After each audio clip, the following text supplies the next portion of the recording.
when I moved to LA a while ago in my 20s, I was a Big Brother, the Big Brother program in Los Angeles. There was one particular kid who was from South Central LA, and he wanted to not be in the gang. He wanted to get out of his neighborhood. There was no opportunity for him there.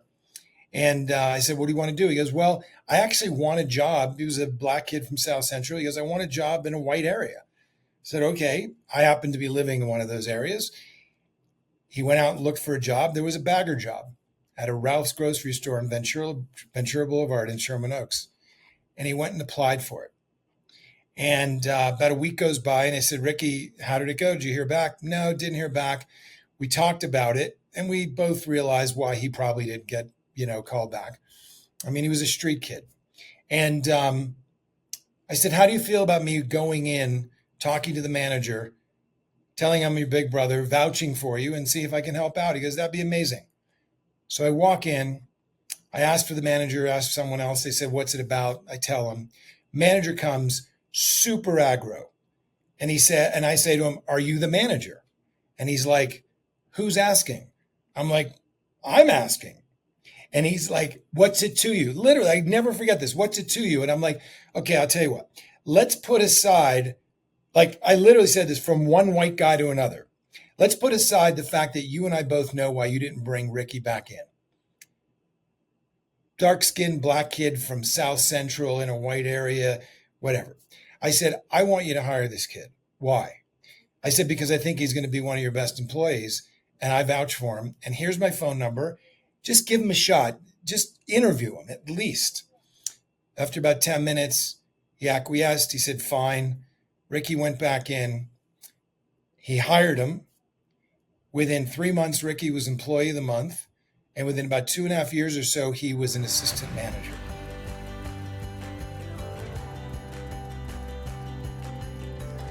Welcome to this episode of People Are the Answer. I truly believe that people are the only answer to the world's many problems. I'm Jeffrey M. Zucker, a serial entrepreneur here to learn how innovators are creating outsized, transformational social impact and to shine a light on all the good happening in a world often hyper-focused on the negative. Today's episode features Rob Kramer, an incredible serial entrepreneur and founder of Purpose Lab, a product development and venture studio that partners with impact entrepreneurs for the tech element of their businesses.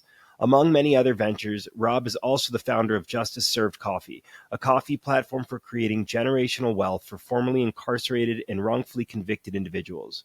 Rob and I discuss his career journey, including time as a singer-songwriter, creating various software businesses, fighting to bring clean water to people in need, crypto, and much more. Rob is truly inspiring, especially to someone like me that aims to be an impact entrepreneur in many areas. I'm excited for you guys to check it out. Here is Rob Kramer on People Are the Answer. Rob, thank you so much for joining me on People Are the Answer. Thanks for having me. Absolutely. And it'd be great if you could just briefly start off by telling me where you're based. So based in Los Angeles mostly, with some substantial time in Santa Fe, New Mexico. But mostly LA, West Side, Santa Monica, Brentwood. Awesome. And, like me, as I was preparing for this podcast, I noticed that like me, you have a ton of things going on. And I certainly appreciate that as a fellow serial entrepreneur. What would you say is your current role? Yeah. So I have two primary foci. One is a company I've had for about 12 years called Purpose Lab, which is a venture software studio. We partner with funded startups to build consumer and enterprise tech.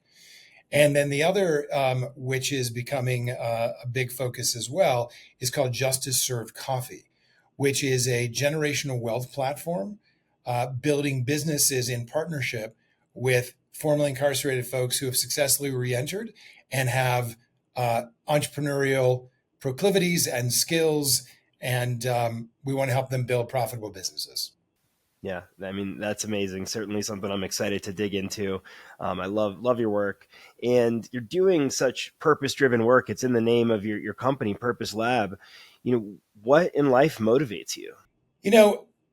People's stories motivate me. I'll tell you how people respond to their circumstances and deal with adversity.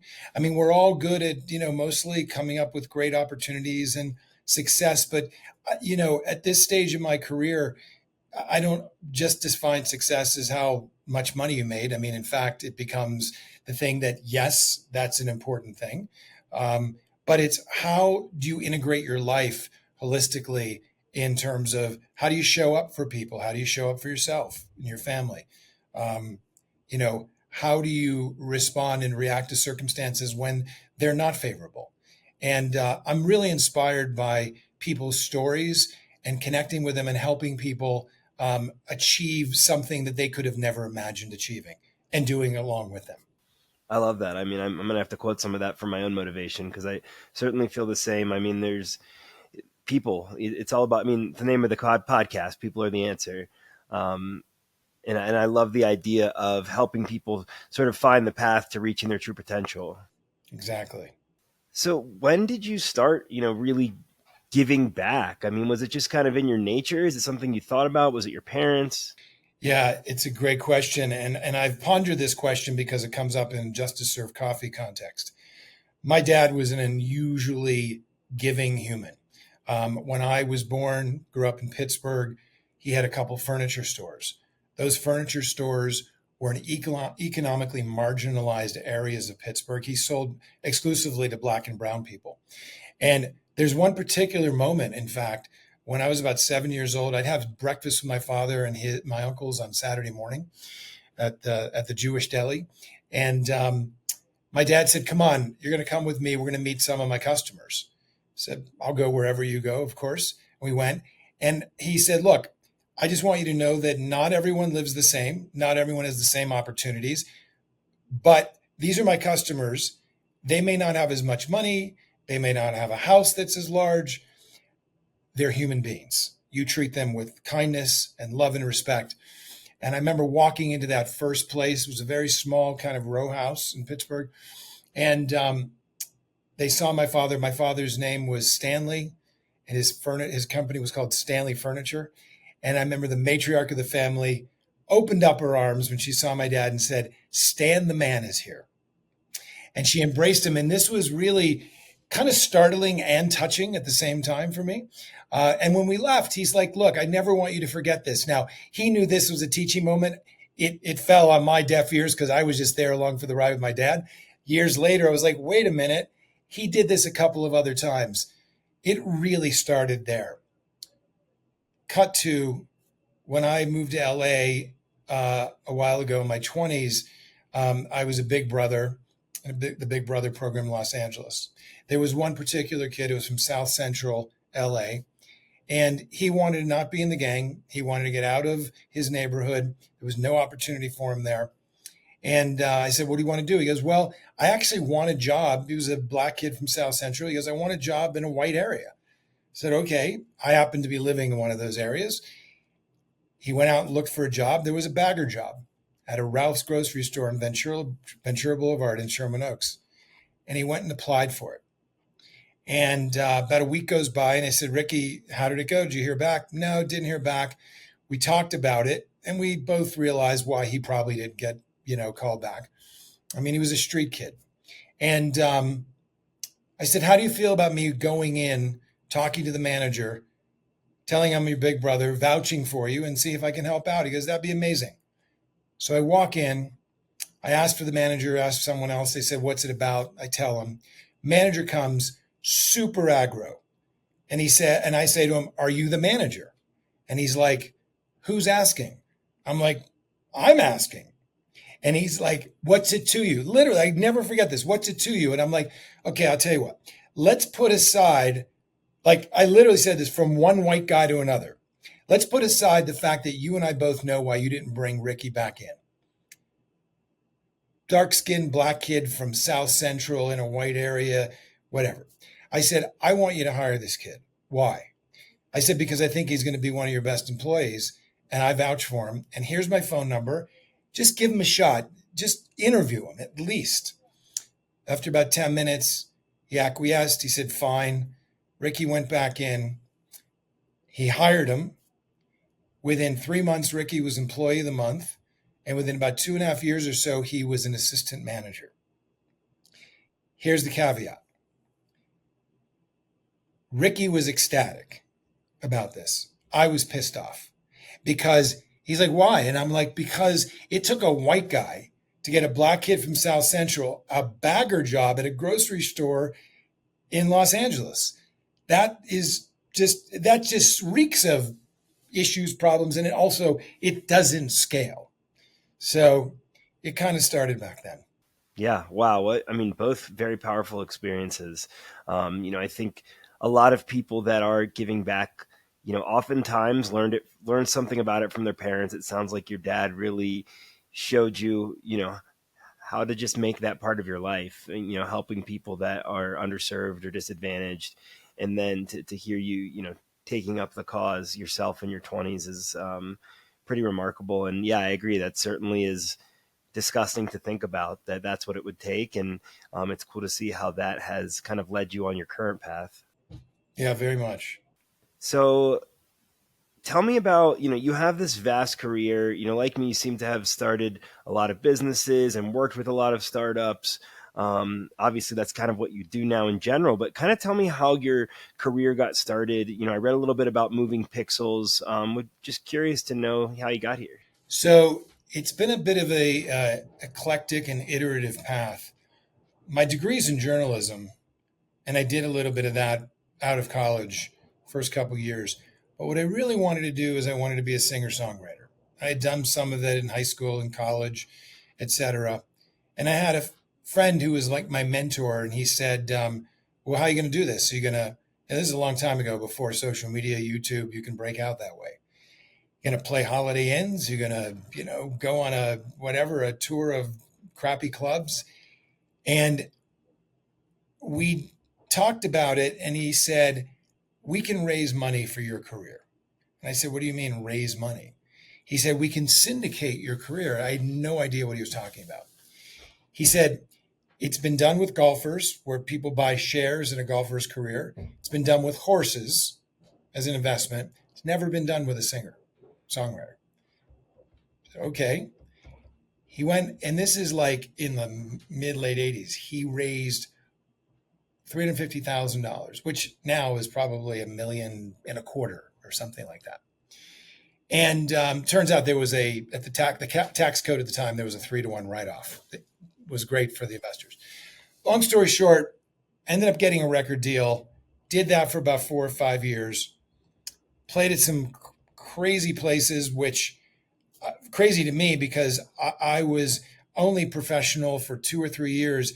And my manager, Tom, got me a gig singing at the Kennedy Center on a television tribute to Martin Luther King Jr. with Stevie Wonder, Ray Charles, Patti LaBelle, and all these, Joan Baez, and all these unbelievable people, and this little unknown guy.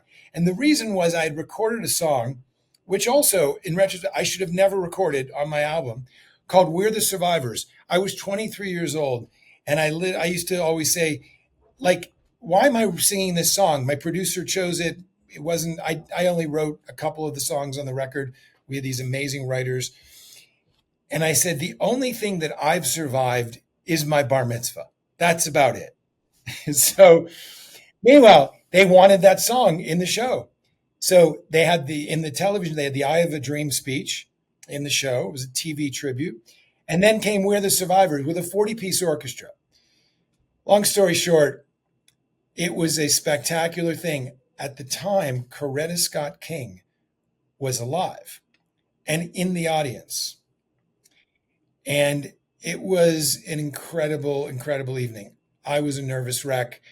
I was sweating profusely backstage after. It was crazy. Cut to, the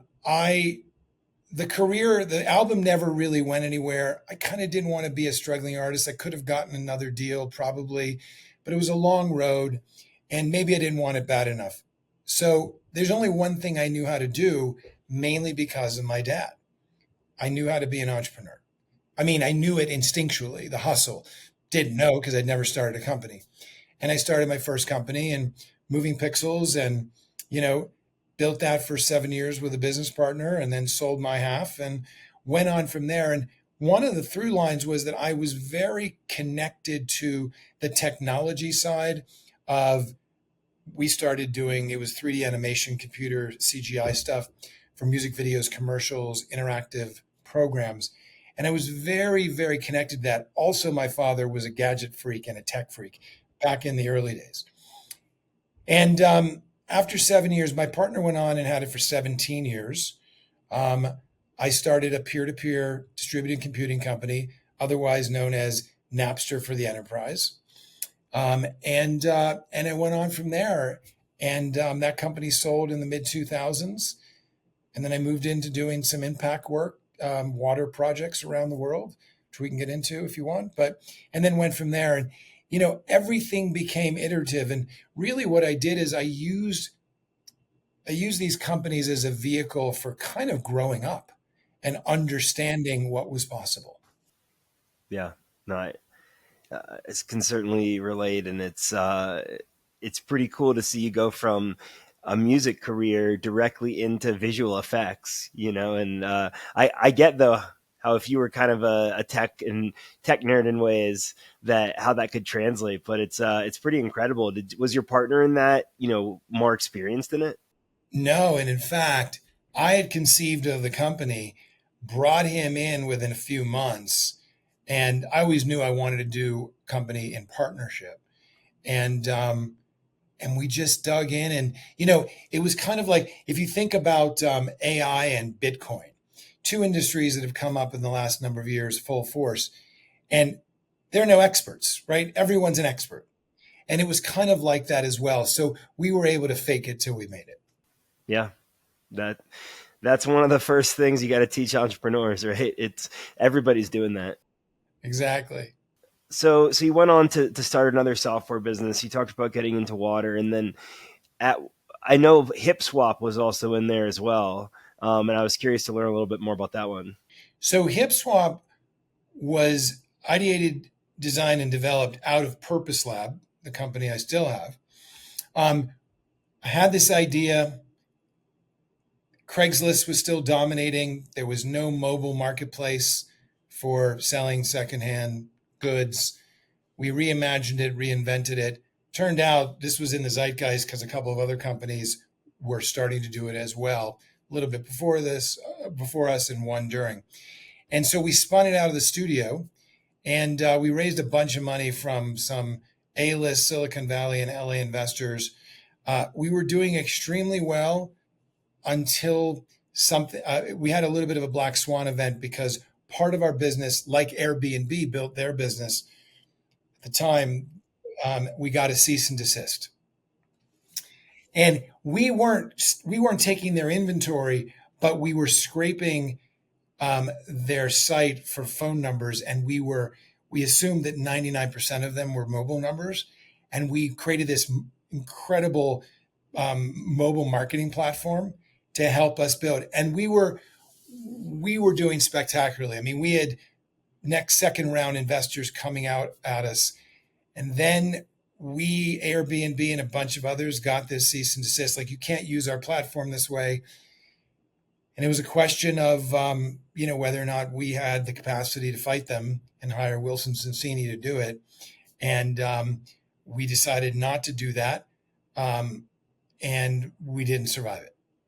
Yeah, I mean, a challenge like that is probably the ultimate learning experience, I would imagine. Totally. It's really the failures. I mean, truly, it's, the successes puff us up. Obviously, the failures deflate us, but it's in that sort of that contrast that if we really allow ourselves to experience the discomfort of the failure, the next time around, you should be smarter, better, faster, more efficient, and just more aware. 100%. I mean, I've been, unless you count some of my childhood endeavors, I've been at this entrepreneurial game for 16, 17 years, and I feel like I'm starting to get it a little bit, but it takes time to really learn the lessons. It's true. It's really true. Yeah. And you mentioned kind of during the upriser and hip swap times, you're also working in water in at the with the Global Water Trust. And what led you to that? Obviously, water is such an important resource for humanity. And I'm curious of the angle that you took toward it. Yeah. So after I left running Upriser, we brought in a CEO who was at HP, and they've been managing $3 billion business unit, which was always the plan. And then the company sold. I was like, what's next? I'm not ready to do another startup. Don't know what it is. Was in a conversation with a friend, and he was telling me about the global water crisis. And I thought I was an informed, well read, educated person. I knew nothing about the global water crisis, right? I took water for granted like everyone else. And I started digging in. I got deeper in, and I usually tend to get very deep in when I'm, super curious about something. Um, and I was like, I think I can help here. And I sort of built a model. I didn't want to build the next Charity Water, although Scott Harrison, who built Charity Water, had started couple years before, and I'd met him. And he's an incredible marketer, and he's done obviously beautifully in terms of his impact. For me, this was about doing projects on the ground. Our model was to focus in on a particular problem because the water crisis is as varied as the geology and the geography around the world, right? Different places, different problems, different solutions. We were partnered with UNICEF, and one of the problems that they said that is vast, but they didn't have the time to focus on, was the arsenic contamination of groundwater, specifically in Southeast Asia, so Bangladesh, Nepal primarily. And it affected about 500,000,000 people. So we then looked at the tech. MIT had developed a technology called an arsenic biosand filter at a civil engineering department. We partnered with them. Sloan Business School at MIT had built an social entrepreneurship program to build the businesses on the ground. And we partnered with them, and we did projects in Bangladesh and Nepal. We actually made a documentary film as well called Arsenic, the largest mass poisoning in history. And I did projects for about 4 or 5 years, primarily in the summer, 6, 7 weeks or so. Very grueling. We did some projects in Kenya. Those were well projects, sort of a one-off. And then I was in Haiti in 2010, about 16 hours after the earthquake, working there. So, incredible experience, very awakening in terms of I'd never been in a developing world country like that. We were serving communities and schools, the poorest of the poor. So I did that for about 4 years until up until the point I conceived of Purpose Lab, and then started in on that. Got it. Well, that sounds like tremendous experience, certainly helping a lot of people, but also giving yourself this new sort of global perspective.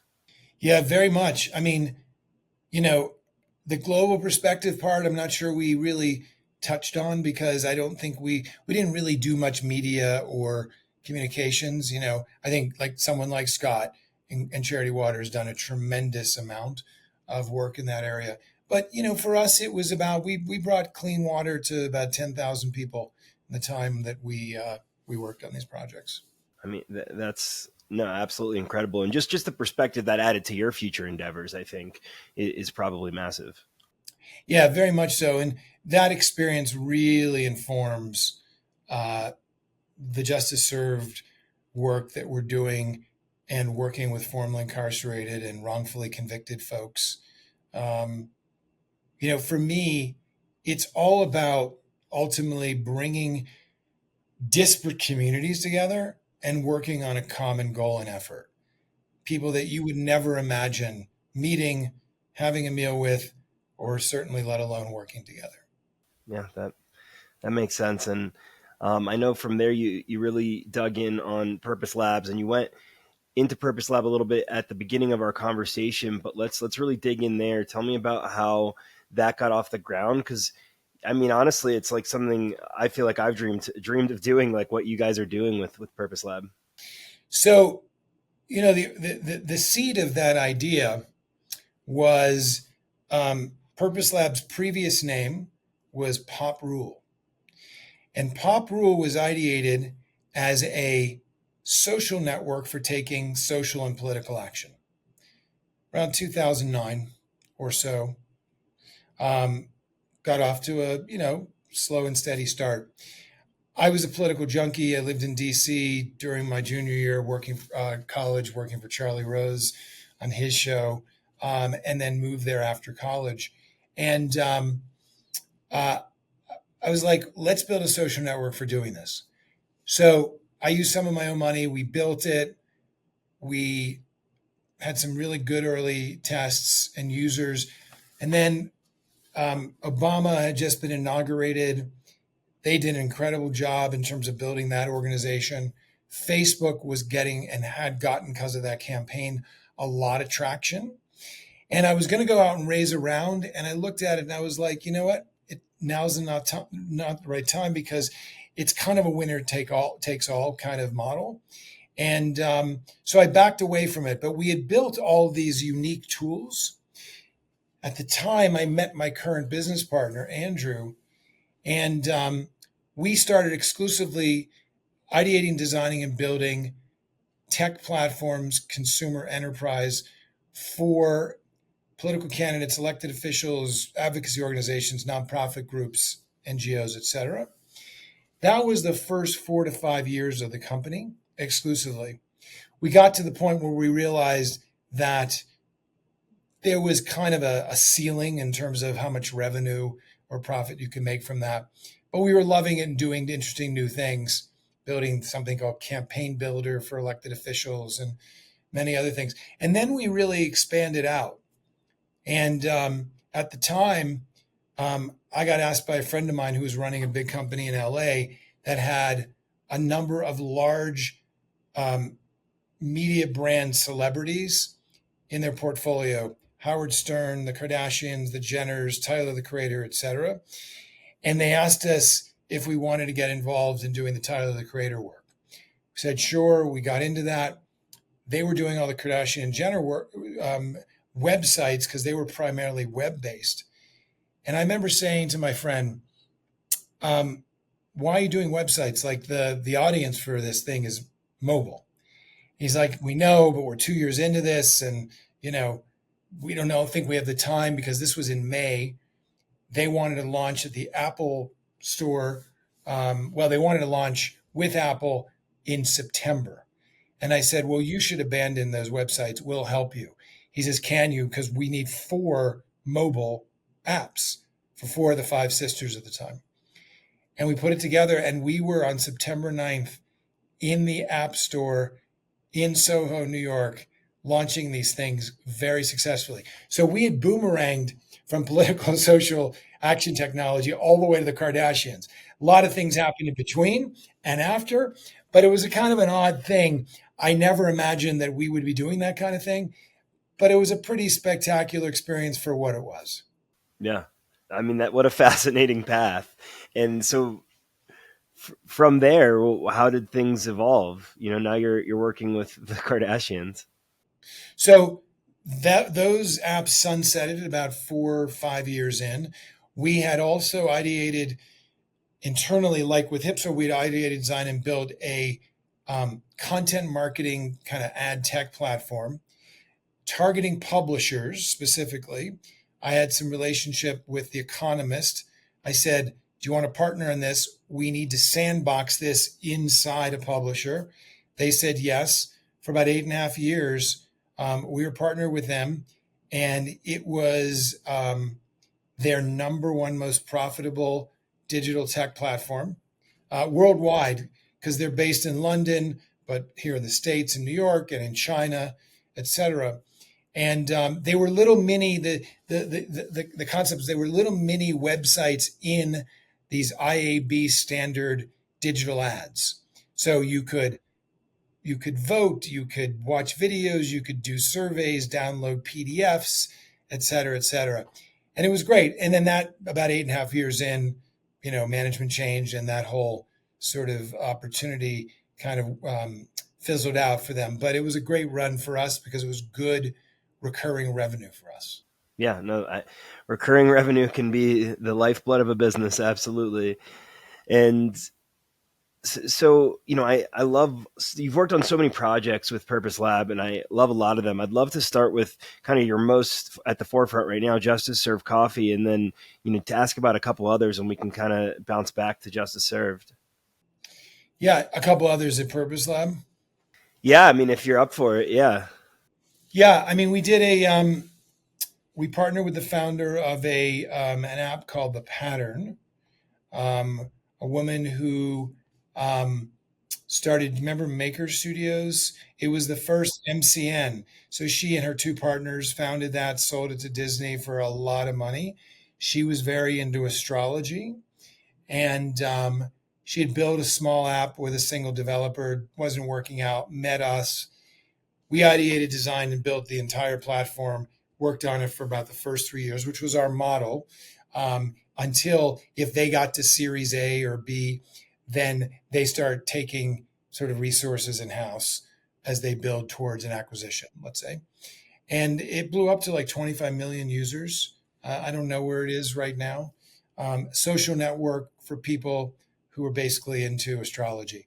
And it has a dating app component, as you can imagine. If you're into this kind of stuff, astrology is a great filter, and the readings are a great filter for who you connect with on the app, and then perhaps who you connect with in real life.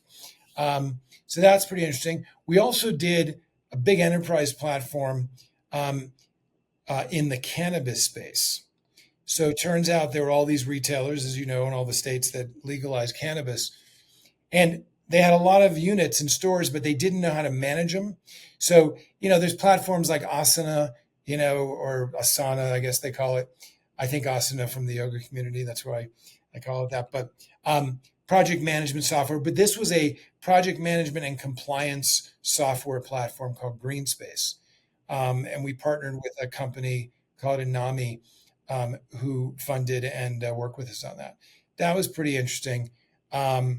We've done a lot of commerce stuff. Yeah. No, I was just going to say on the cannabis platform, I spent the better part of 8 or 9 years in the space and have dealt a lot with the various software opportunities there. And it's just such a messy space right now with all the regulations moving up and down, and a lot of craziness has been seen over the years. But there's so much room for efficiencies to be added. One of my biggest investments in the space is in FlowHub, a POS platform that you might be familiar with. Yes, very. Yeah, that's great. So yeah, I'm sure I know how much I've learned from my various cannabis related endeavors. So I'm sure that was a learning experience. It's changed a lot. I mean, in fact, they're expanding into other forms of retail project management and compliance. But it was an interesting space. It was interesting. It was definitely when we were working on in the early days of it, it was the Wild West for sure. Yes, 100%. I definitely got to see that and how it's evolved. I don't love how it's evolved, but we could do another podcast on the deep dive on that. Yeah, yeah. So anyway, we love everything we do. I mean, we have a partner right now that's um, impact performance marketing space. They have a very unique model in how to take maker stories, people who have come up with real products, tell their stories and drive sales. Companies that I've seen that in this platform we built that I've seen go from certainly 500,000 of revenue to 10 million, like in a matter of a year and a half. There's another product within that company called the Grommet, which is kind of like, Product Hunt. So it's Product Hunt meets Reddit with a commerce layer. It's brilliant. Interesting.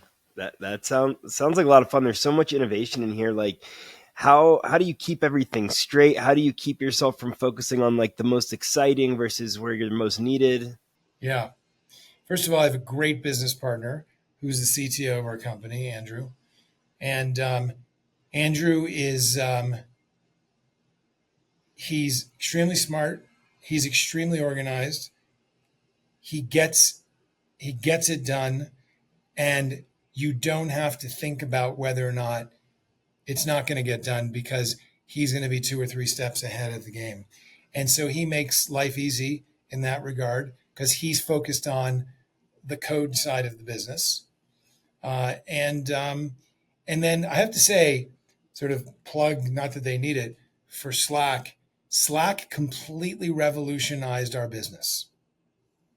Like, because we have so many different projects and partners, there's a lot of context shifting, which is, by the way, how you do it. Like, I had to get good at context shifting. And Slack is kind of like the tool to help us jump into the new context and then understand what's going on at that moment or what needs to be dealt with at that moment and how it's being communicated. Yeah. Yeah. I Slack similarly helps me in that regard. So I can relate there. And, right now it seems like you're most focused on justice served coffee. You told us a little bit about it at the beginning. A coffee platform for creating generational wealth for formerly incarcerated and wrongfully convicted individuals. I mean, myself working in drug policy and criminal justice reform, I certainly think this is incredible. I mean, so many people that are coming out of our criminal justice system have no chance of reaching their true potential. And I love that you're creating a platform to allow people to do that. So I'd love to hear, what it is in more depth and how it started. Yeah. So, told you about the Big Brother work, cut to started volunteering inside prisons, first through Defy Ventures, which you might know, obviously. And then a program called Freedom to Choose, which has been around for 20 years, working mostly in California prisons. Getting to know the Homeboy Industries folks, the most successful reentry organization in the world, probably based in Los Angeles, started in 1986 by Father Greg Boyle. Um, Originally intended to get kids out of gangs and then people who reentered from being incarcerated. Um, it became super clear to me that, you know, I try not to speak of the systemic problems that exist, whether it's economic injustice and racism, etc. This is not a political platform. That said, you and I have been exposed to certain and similar opportunities in our lives based on where we were born, how we were born, who our parents were, where and where and you and I and folks that we know have real access to social and financial capital. There's no access to financial capital unless you're a drug dealer. If you're a black or brown person, and certainly some, economically marginalized white folks as well, there's definitely no access to social capital, which is what drives our lives and our businesses. And I thought, it was truly one night, I thought, the same story over and over. Even the people that have successfully reentered, the people who have the least amount of opportunity in our society, been locked up, grew up in South Central, grew up in Harlem, wherever they grew up, no real opportunity. One thing I noticed, especially with folks who were ex-drug dealers, incredible entrepreneurial talent, right? But their only opportunity is to deal drugs. I always say, I used to apologize for this, but no more. The best entrepreneurs are ex-drug dealers, bar none. Like, they do everything: product, marketing, distribution, finance, et cetera, et cetera. So I actually sometimes do this. Years ago, this sounds very LA, but I used to practice something called lucid dreaming, which is like an active dreaming state that you can actually, right? And so one night I went to sleep and I said with a question, and the question was, what if economic justice, opportunity, and entrepreneurship were a consumer product? What kind of product would it be? Simple question. And I call it getting lightning in a bottle through the dream state, but I got very lucky. I woke up, I dreamt about Justice Serve Coffee, the name, not the entire model where it is now, because I didn't know that in the dream. But I woke up and I turned to my wife and I was like, Justice Serve Coffee. And she's like, what's that? Another investment business idea? I was like, I don't know yet, but I'm going to find out. And the one question that I tried to find out was, does a for-profit platform exist for partnering within working to build entrepreneurship and businesses with this cohort of folks formerly incarcerated? I looked everywhere. Nothing. I talked to people at Homeboy. I talked to people at different organizations. I had volunteered for, ARC as well, Recidivism Coalition, Steve Budnick's organization, and Scott Budnick, and yeah, and so like everything else as an entrepreneur, as you know, I let curiosity lead the way, and the more I got into it, I was like, I'll invest in this. It's definitely got to be a for-profit. I'm not going to run a coffee business. I know nothing about the coffee business, but I'll learn and I'll get people who have expertise, domain expertise. And the more I got into it and the more conversations I had, the more people were feeding back to me because I was just listening, asking questions and listening, that this was apparently a decent idea. And oh, by the way, we would partner with you if you did this. The first big partner was Homeboy Industries. And then we started talking to other folks. Over the last year, which is what it's been since I conceived of it, the first 3 to 5, 4 months, it was just in research mode, et cetera, conversations. What I really started doing is talking to folks, especially at Homeboy, who were in this position. They'd done time. They'd come out. They'd gone through a Homeboy reentry program, vocational training, trauma, rehabilitation, job training through, they have a cafe and a bakery business and a computer recycling business. And I'd hear that same thing over and over. Even here, we get to $25 an hour as a manager, then what? And what I discovered, and I went into the data, there's a lot of data, the Prison Policy Institute, the US government, different NGOs and nonprofits. There's a gold mine of entrepreneurial talent in the pool of every year. 650,000 people cycle through jails and prisons every year. Over 2 million, as we know, are incarcerated currently. And the unemployment rate, as you can imagine, is quadruple, actually more than quadruple now, of anyone else. What if we built businesses in partnership?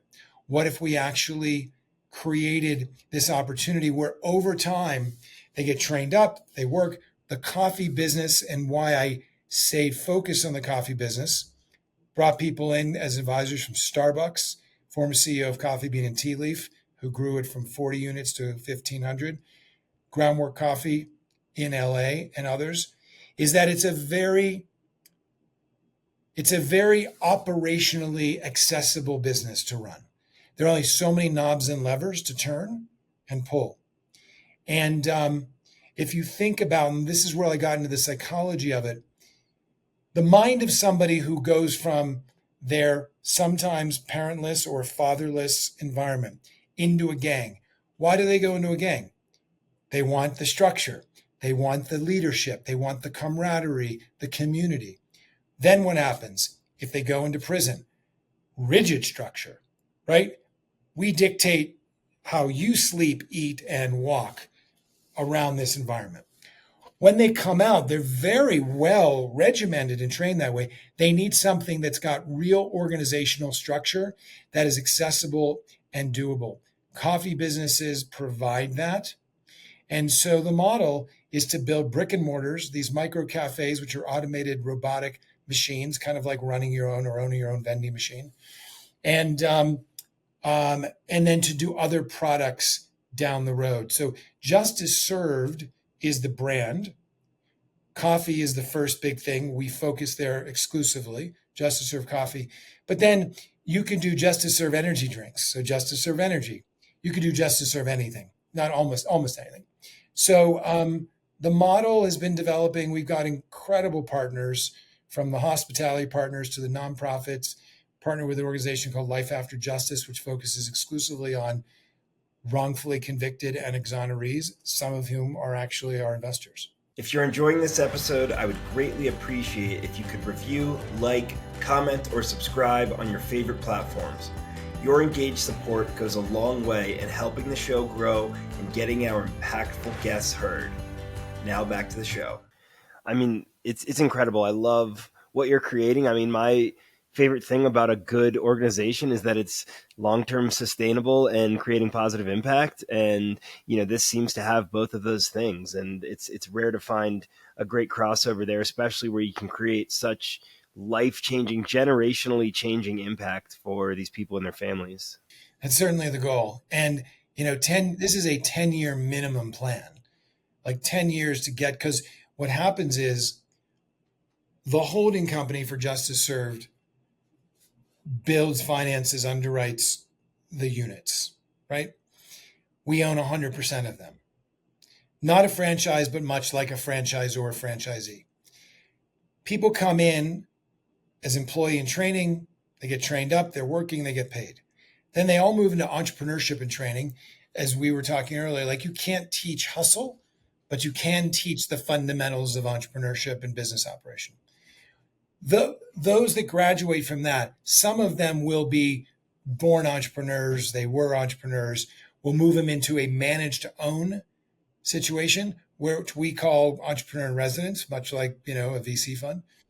And we will spend down our equity over a 5 to 7 year period and spend up their equity over time based on KPIs and milestones and et cetera. And the current plan is the holding company will bottom out, if you will, at 20% ownership in every unit, because we always want to be in partnership. We always want to be incentive aligned. So that's how the basic model works. Yeah, and just the incentive aspect. There's so many aspects of our current industries where the incentives are misaligned. I mean, the prison system being a big one. And to see the alignment here makes so much sense. And to have that maintain 20% for this top entity allows it to continue to grow. That's right. That's exactly right. And, I get asked this question sometimes about, well, we want to get the entrepreneurs to the place where they can probably generate 130 to 150 a year at some level of maturity on their units. They can own multiple units or pieces of multiple units. What about the equity in terms of liquidity? So this isn't a company like a tech company that we're going to go, let's run as hard as we can, let's raise as much as we can and sell as fast as we can. This is something that is about, to your point, sustainable impact business, cash flow over time. When we get to some level of scale, we want to create some liquidity within the Justice Served Coffee ecosystem. So if someone has been doing it 5, 7, 8 years and they want to get some liquidity on their ownership, we probably have more capacity than we have units to bring someone in and cycle them in through and sell that out. Some investors could take some money and buy into a unit.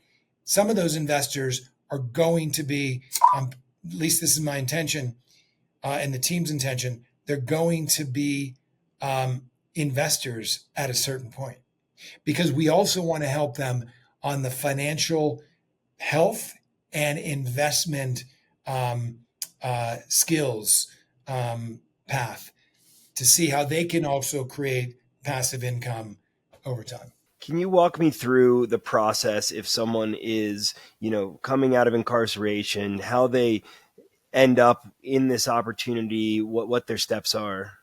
Yeah, it's a great question because it's fundamental to where we are in the life cycle. So first thing, we partner with organizations like Homeboy Industries who are really good for decades at taking someone from the moment they re-enter society and they deal with their trauma first and foremost. Because if you don't deal with that, you can vocationally train someone all day long. It's going to break down at a certain point. So those are our employee pipeline partnerships. We're way downstream of those folks. The employees and entrepreneurs, managers to owners that we bring into the program and to the company have successfully re-entered. We don't deal with that. There's nonprofit advocacy organizations, et cetera, reentry organizations that deal with that really well. We're way downstream of them. Maybe they've been out 5 years. Maybe they've been out 3, 10, who knows? But they're ready for upward mobility. They're ready for entrepreneurial opportunity. We need them to be ready. That's not our job. Now, that said, there are components of our training program that reach back into those nonprofit programs, and in partnership, we're developing those such that we're always mindful of the the person that we're partnered with here, right? This is their lived experience. And that has to be front of mind always. But they're ready to be an entrepreneur. They just never had the opportunity other than going back to some crime or drug dealing situation. Yeah, that it makes sense to have that downstream. You'll have a lot more chance at success long term. And, like you said, there's some great organizations dealing with those things and certainly plenty to partner with. Where are things today? When can I get some Justice Served coffee? Well, we've done about 4 pop-ups in the last 6 months or so, 4 to 6 months. Um, our partner, Groundwork Coffee, which is an organic, sustainably grown coffee based in LA, 2 roasteries, is our coffee. So the coffee's great. That's table stakes, right? You have to have a great cup of coffee. So we've been lining up partnerships, developing the programs, and we're rounding out, as I mentioned, the first $2 million round. I'm the first investor. I've been funding this along. So we'll do a $2 million round as a note. That will close sometime in around mid to late September.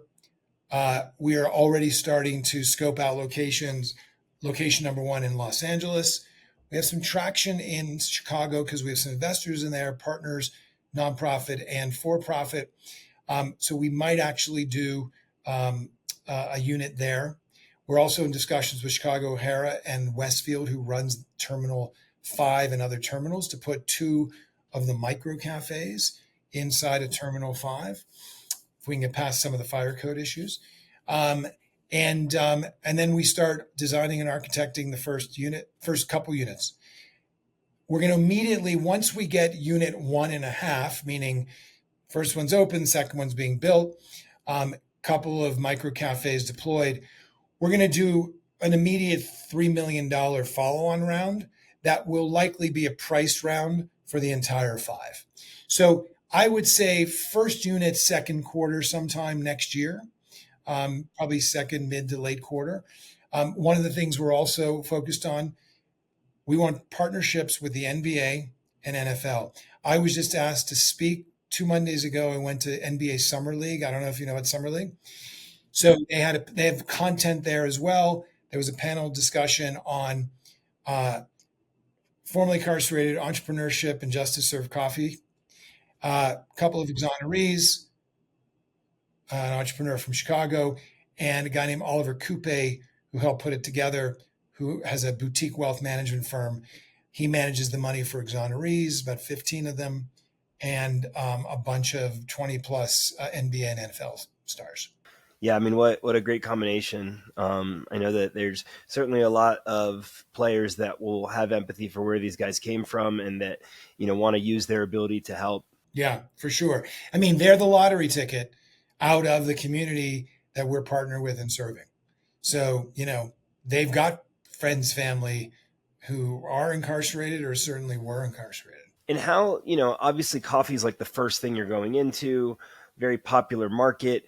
How do you look at justice served within the full realm of the coffee industry and the Starbucks of the world and the coffee beans, et cetera? So the coffee industry is going through some real changes right now.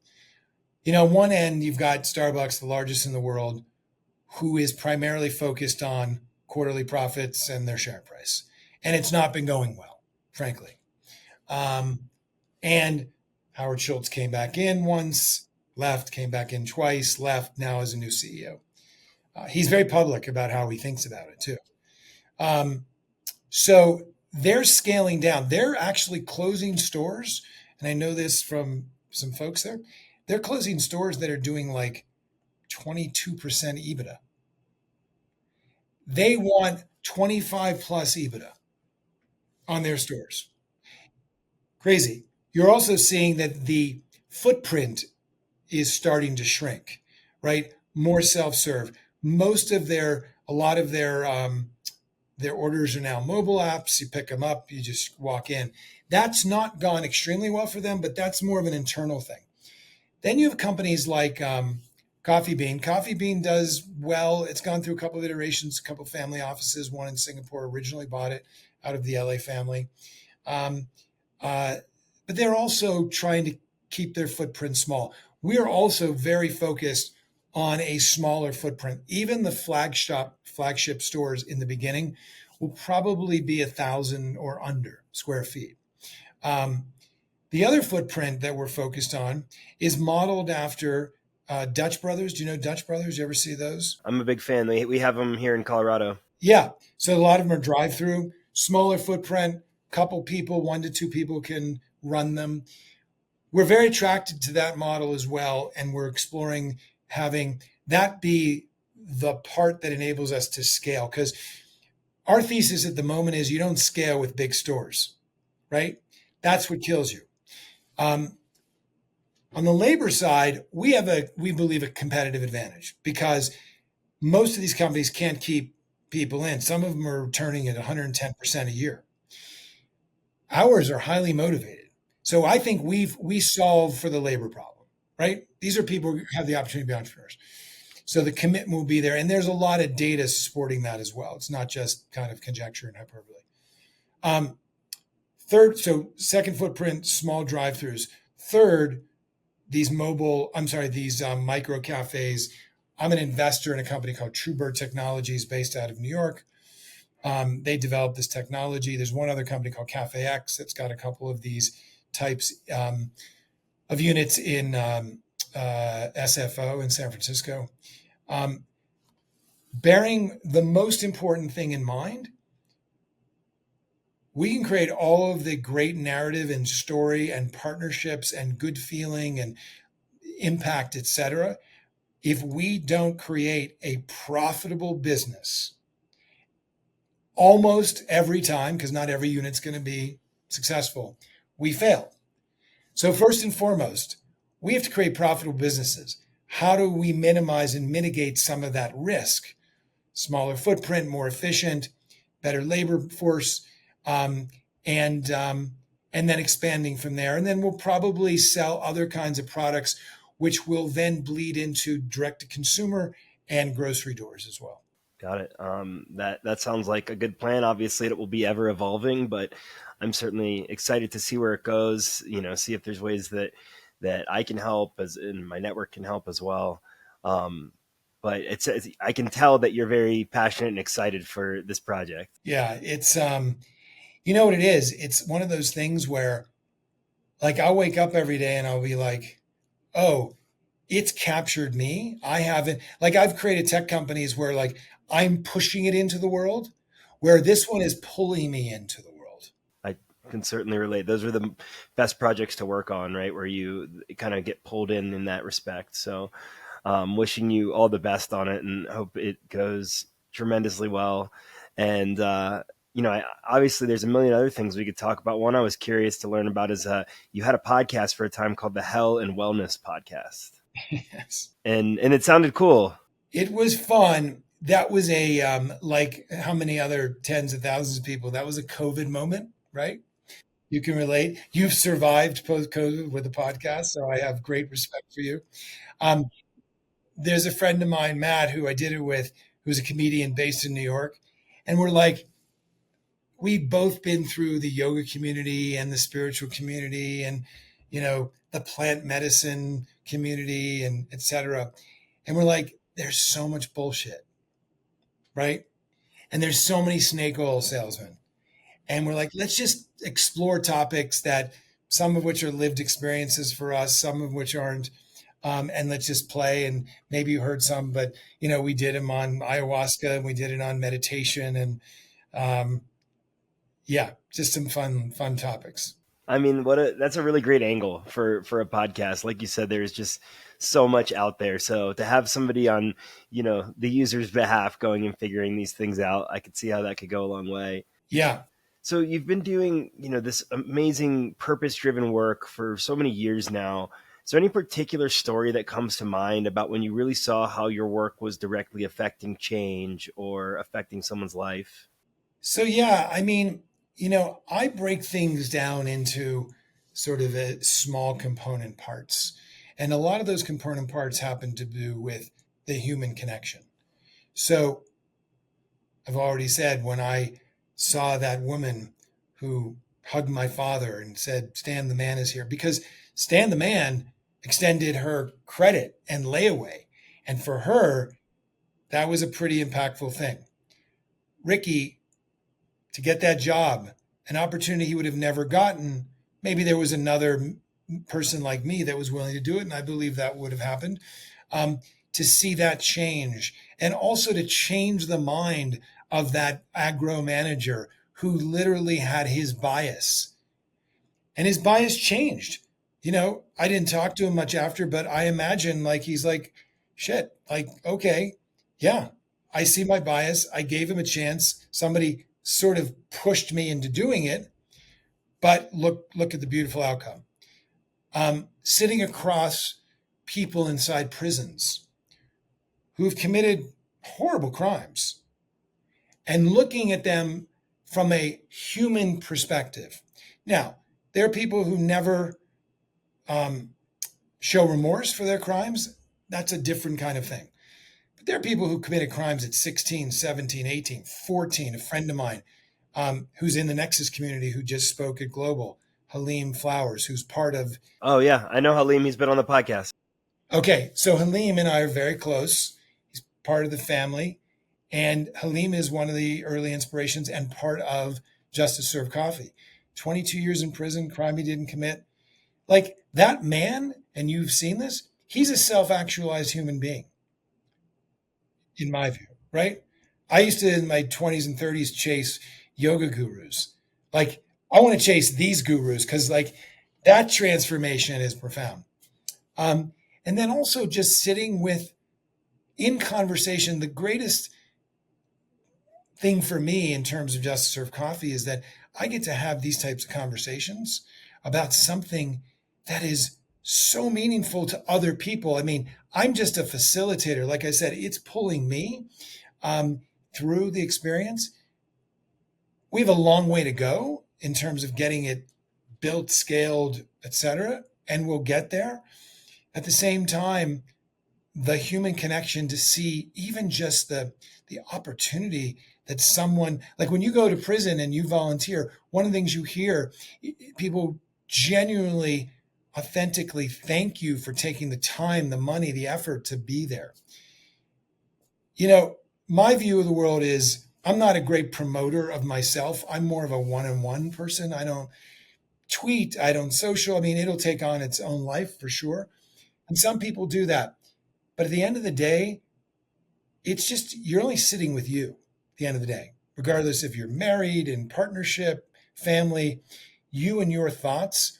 And when you understand and experience and see the connections that you made with other human beings on a positive, impactful level, that's super powerful. Yeah, it truly is. And it's a tough balance to strike for a lot of entrepreneurs, I think, between, keeping things a little bit closer, being a little more one-on-one and a little more private versus what sort of the marketing requires in terms of our current social media age. Totally. And yeah. Do you have any advice for people looking for that balance?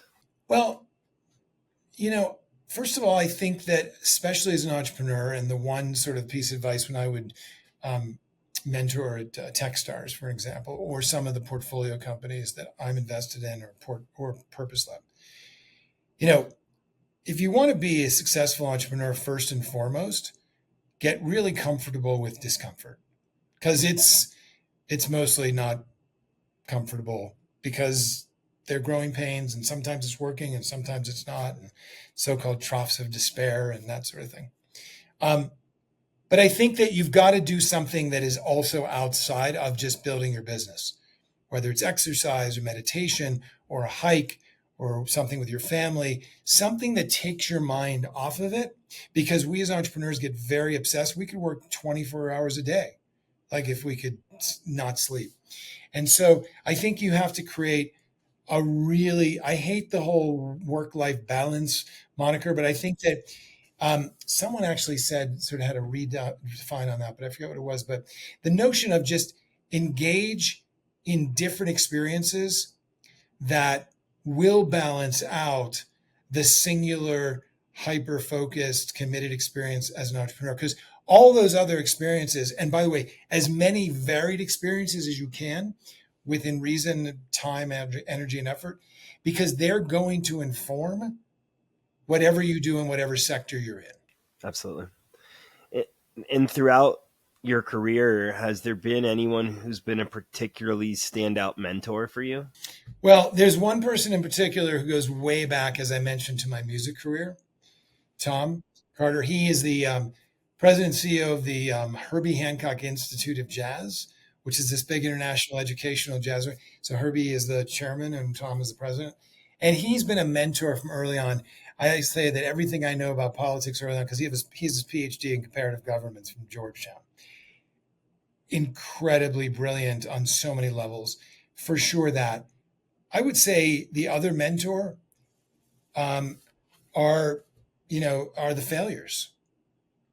That's a powerful mentor if you treat it as a mentor. Yeah. Yeah, absolutely. I mean, I always say that I've learned more from my failures than my successes. And I think it's so important to take every failure as a learning experience. At least if you're going to take it as anything, that's got to be one of them. Totally. Yeah. If you'd like, at this point, you can ask me a question. Okay, good. Tell me about like the name and like the reason, like what moves you to do this podcast? Yeah. So, you talked about your time in plant medicine and exploring that area. I had long wanted to do a podcast and hadn't really figured out what yet. And then I had a pretty impactful psilocybin trip and just, kind of had the name after People Are the Answer. And I just, I realized I was meeting a lot of really good people doing incredible work for others in the world. And I also just hated how negative everything always seems to be and seems to focus on in our media. And I was, it was a fun way for me to sort of get back in a broadcast booth. I used to do some play-by-play for hockey, and as a podcast fan, the idea of being able to showcase some of the good going on in the world, and sort of bridging that, like, I don't like self-promoting too much, but so I'm really, covering other people while getting to create my voice in society. So, yeah, it's really just wanting to showcase all of the great things happening in our world when there's so much negative focus. Beautiful. So needed. I mean, it's just too easy to cave to the negativity. It is. It's too easy. And I definitely have friends that I feel like are doing that, are caving to the negativity. And I like to try to help people out of that mindset, because as tough as things may be in our world in so many capacities, there's so many people on the path towards bringing humans abundance and peace. And I know that for every bad thing going on, there's at least one or more, many more, hopefully good things going on that you don't hear about. So just hoping to bring the speaker to that. It's great. It's great. Well, I love the name. Thank you. I appreciate it. And, aside from family, if everything were to end tomorrow, whatever that means to you, what are you either most grateful for or most proud of? I'm most grateful for perhaps being born with or perhaps being nurtured by curiosity, because it's truly the catalyst, the vehicle, the the light that of curiosity that has led me into areas that I truly knew nothing about. I mean, ostensibly, um, and to, to keep showing up. Someone asked me, that question of, what do you want written on your tombstone? And I was like, okay, let me think about this, but let me just really sort of sit with it and think about it. Um, and it finally dawned on me that what I want it to say is, he showed up. Just that. He showed up in whatever capacity he showed up. That's a good way to boil it down. I can really appreciate that. And certainly your gratefulness around curiosity. It actually takes me to my prior interview for this podcast was with my friend Christina Dent, founder of End It for Good. She has a book called Curious, and it's about her path to learn about, from going from a foster mom, conservative Christian, to learning about the war on drugs and wanting to end it. Basically having gone from being a person that thought drugs were wrong because that's what they were told and thinking drug users were bad people, to when she became a foster mom, the mother of the child she was fostering was a drug addict, and she realized the human element and the situational elements of it. And it was her curiosity that led to that and is changing many lives. So I thought it was worth bringing up. Incredible. Really incredible. Yeah, it's a great question too. So, the big question I make sure to ask everybody is, if you could snap your fingers and fix one thing in the world, what would it be? And how do you think that change would reverberate? It's simple. I'm working on it. It's called economic opportunity and business ownership for formerly incarcerated, wrongfully convicted folks who never had a chance from the day they were born. And the moment we change that, the moment we actually create for-profit, sustainable businesses for this cohort, crime will go down, tax revenues will go up, societies will be safer, humans will be more connected. And the beauty of this model, at least how it starts, is that it will all be done over a cup of coffee. We're going to do it. I mean, this is the opportunity here. Like, this shows up in ways that we think that doesn't really affect us. For those who are more privileged, it affects us. $80 billion of tax, of money in the prison industry, and on and on. And just the economic impact on having a society that is based, that is rooted in a prison industry and a post-incarceration industry. It's not sustainable. And as an entrepreneur, I firmly believe that once we change that calculus, we impact every aspect of society and ourselves. Yeah, well, it certainly gives me a lot of excitement to know that you're on this path and that society is on this path. And I just, greatly appreciate your time here, all of the incredible work that you do, the people that you're helping, the organizations that you're creating. And, thanks so much for joining me here. My last thing is just, how can people listening help support you and your impact? So if you are an impact investor, come join us. We only want folks who really care about this. Like, we don't want checks only. We want people who are really passionate about this.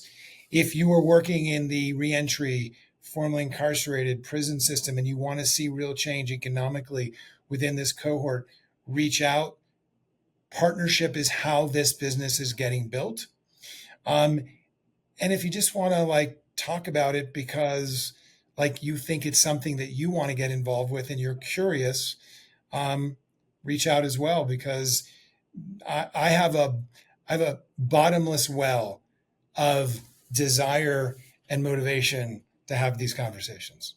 Awesome. Well, it's certainly an inspiring story. Excited to share it with the world. And thanks again for your time. Thanks, Jeff. Appreciate it. Take care. Thanks for checking out this episode of People Are the Answer. For more information, go to peoplearetheanswer.com. Please like, subscribe, rate, whatever you can do on various platforms. We really appreciate the support. And if you're interested, check out my other podcast, The Late Game Podcast. You can learn more at thelategame.com. Thanks.